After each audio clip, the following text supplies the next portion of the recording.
22 जनवरी को अयोध्या में राम मंदिर की प्राण प्रतिष्ठा का भव्य कार्यक्रम होने वाला है। इस ऐतिहासिक क्षण का गवाह बनने के लिए न सिर्फ भारत से बल्कि विदेशों से भी लोग अयोध्या पहुंच रहे हैं। इस मंदिर के अभिषेक की तारीख तय होने के साथ चर्चाओं का बाजार भी गर्म हो गया है।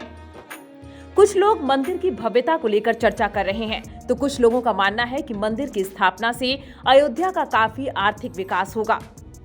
दरअसल वर्तमान में भारत में रिलीजियस टूरिज्म यानी धार्मिक पर्यटन ने आर्थिक विकास के नए द्वार खोले हैं।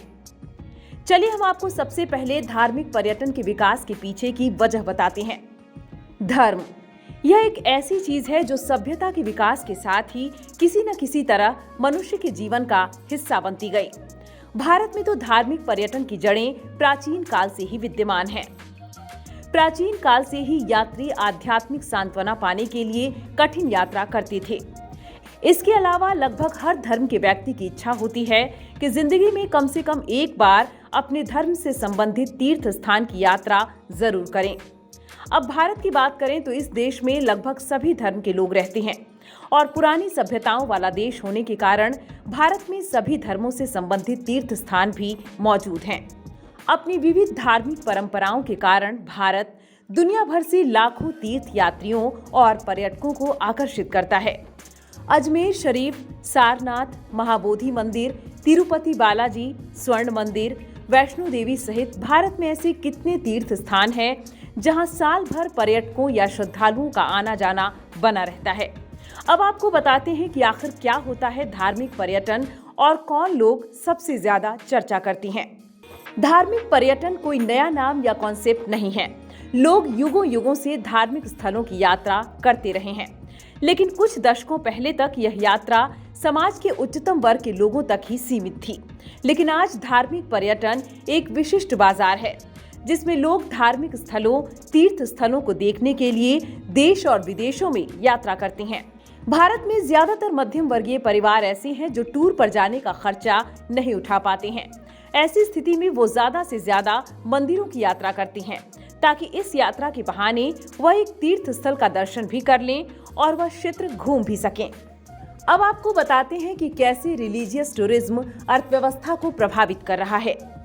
दरअसल भारत के हर राज्य में कोई न कोई तीर्थ स्थल है। इन तीर्थ स्थानों के आसपास रहने वाले बहुत से लोगों के लिए यह मंदिर रोजगार का स्रोत भी है। इस तीर्थ स्थल के कारण स्थानीय लोगों को फूल प्रसाद बेचने जैसे छोटे मोटे काम कर कमाने का मौका मिल जाता है। इतना ही नहीं, अगर कोई तीर्थ स्थान राष्ट्रीय और अंतर्राष्ट्रीय स्तर पर मशहूर हो जाए तो वहां पर यात्रियों की भीड़ बढ़ने लगती है। जब किसी स्थान पर देश विदेश से लोगों का आवागमन होने लगता है तो वहां transport, hotel industry, food industry सभी का तेजी से विकास होने लगता है। इसके अलावा इससे स्थानीय सामानों की बिक्री भी बढ़ जाती है, जिससे सरकार को मिलने वाले राजस्व में भी वृद्धि होती है और राज्य और देश की अर्थव्यवस्था पर सकारात्मक असर पड़ता है। अब क्योंकि भारत में धार्मिक पर्यटन के लिए बड़ी संख्या में विदेशी पर्यटक और प्रवासी भारतीय आते हैं, इसलिए इससे सरकार को बड़ी मात्रा में विदेशी मुद्रा की भी प्राप्ति होती है। भारत में ही बौद्ध और जैन धर्म की शुरुआत हुई थी। इस देश में सारनाथ, कुशीदेव, बोध गया जैसे कई तीर्थ स्थल हैं, जहां हर साल दक्षिण एशियाई देश जैसे चीन, जापान, म्यांमार से लाखों लोग दर्शन करने आते हैं। इन विदेशी धार्मिक पर्यटकों और प्रवासी पर्यटकों के आने से सरकार को बड़ी मात्रा में विदेशी मुद्रा की भी प्राप्ति होती है। ये तो हुई विदेशी पर्यटकों की बात, लेकिन भारत के अंदर के धार्मिक पर्यटकों को भी कम नहीं आंका जा सकता है, क्योंकि धार्मिक पर्यटन में घरेलू पर्यटकों का योगदान सबसे ज्यादा है। साल 2022 में पूरे भारत में 1731 मिलियन अधिक घरेलू पर्यटक आए, जिसमें से 30% से ज्यादा पर्यटक धार्मिक पर्यटन के पर्पज से यात्रा पर थे। यूपी के मुख्यमंत्री योगी आदित्यनाथ ने हाल ही में अपने एक बयान में कहा था कि राम मंदिर बनने के बाद अयोध्या में टूरिज्म 4 गुना बढ़ जाएगा। योगी की इस भविष्यवाणी को काशी विश्वनाथ के आंकड़े कहीं न कहीं सच साबित करते हैं। काशी विश्वनाथ में जीर्णोद्धार के बाद सिर्फ देश ही नहीं बल्कि दुनिया भर से पर्यटकों की संख्या बढ़ गई। आंकड़े बताते हैं कि जहां एक साल पहले तक 80 लाख पर्यटक आते थे, वहीं 2021 में हुए जीर्णोद्धार के बाद एक साल में करीब 7 करोड़ 20 लाख लोग आए। इतना ही नहीं, साल 2022 तक काशी विश्वनाथ का दान 500% तक बढ़कर 100 करोड़ हो गया। अब आंकड़ों से समझिए धार्मिक पर्यटन देश के लिए कितना फायदेमंद है। रिलीजियस टूरिज्म के मामले में पर्यटन मंत्रालय के नए आंकड़े हैरान करने वाले हैं। साल 2022 में मंदिरों से कुल कमाई 1,34,000 करोड़ हुई, जो 2021 में 65,000 लाख के आसपास थी।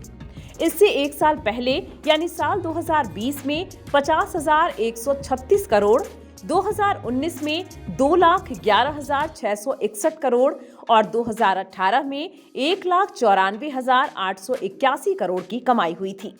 यानी तीर्थ स्थल से कमाई का आंकड़ा दोगुना रफ्तार में आगे बढ़ा है। एक्सपर्ट्स की माने तो अगर आस्था से व्यापार ऐसे ही बढ़ता रहा तो देश कोरोना से पहले वाली ग्रोथ स्पीड में जल्द ही आ जाएगा।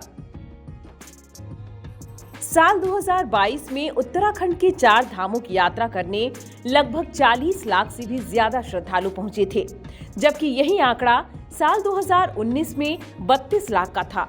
श्री बद्रीनाथ केदारनाथ मंदिर समिति के आंकड़ों की माने तो साल 2018 में यहां 7,32,241 तीर्थयात्री, 2019 में 10,21,000 तीर्थयात्री, 2020 में 1,34,881, 2021 में 2,42,712 तीर्थयात्री और 2022 में 14,25,078 तीर्थयात्रियों ने केदारनाथ मंदिर के दर्शन किए। सरकार के आंकड़ों की माने तो साल 2022 के जुलाई महीने में वाराणसी में 40,03,000 घरेलू पर्यटक पहुंचे, जबकि एक साल पहले यानी जुलाई 2021 में यह आंकड़ा 4,61,000 का था। इस आंकड़े से साफ है कि पिछले एक साल में वाराणसी में 10 गुना पर्यटकों की बढ़ोतरी हुई। वहीं विदेशी पर्यटकों की बात करें तो 2021 की जुलाई में वाराणसी में केवल 72 विदेशी पर्यटक पहुंचे थे, लेकिन यही आंकड़ा साल 2022 के जुलाई में बढ़कर 12,578 हो गया। पिछले साल की तुलना में लगभग 174 गुना बढ़ोतरी। चलिए अब आपको बताते हैं कि धार्मिक पर्यटन को बढ़ावा देने के लिए सरकार ने क्या प्रयास किए। बीते कुछ सालों में धार्मिक पर्यटन पर जोर देने के लिए सरकार द्वारा कई प्रयास किए जा रहे हैं। इनमें सबसे प्रमुख कार्य बुनियादी ढांचे के निर्माण से जुड़ा हुआ है।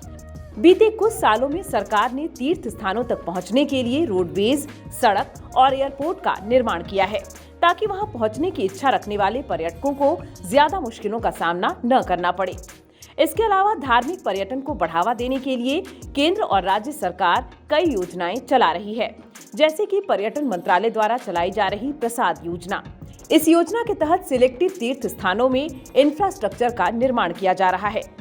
इसके अलावा पंजाब सरकार ने निःशुल्क तीर्थ यात्रा योजना की शुरुआत की है, जिसके अंतर्गत 7 साल से ज्यादा उम्र के लोगों को निःशुल्क तीर्थ यात्रा कराई जाती है। अब अंत में आपके साथ चर्चा करते हैं भारत में धार्मिक पर्यटन के विकास में अभी भी कौन कौन सी चुनौतियां हैं। भारत में हर धर्म के लोग रहते हैं। ऐसे में कभी कभी किसी विशेष धर्म के धार्मिक स्थल का विकास राजनीति का विषय भी बन जाता है। राजनीतिक दल इसे वोट बैंक की तरह इस्तेमाल करने लगते हैं। प्रशासन में व्यापक भ्रष्टाचार भी धार्मिक पर्यटन के विकास में बहुत बड़ी बाधा है। दिव्यांग लोगों के लिए बुनियादी सुविधाओं के विकास में कमी है। यही कारण है कि दिव्यांग लोग कई धार्मिक स्थलों पर नहीं जा पाते।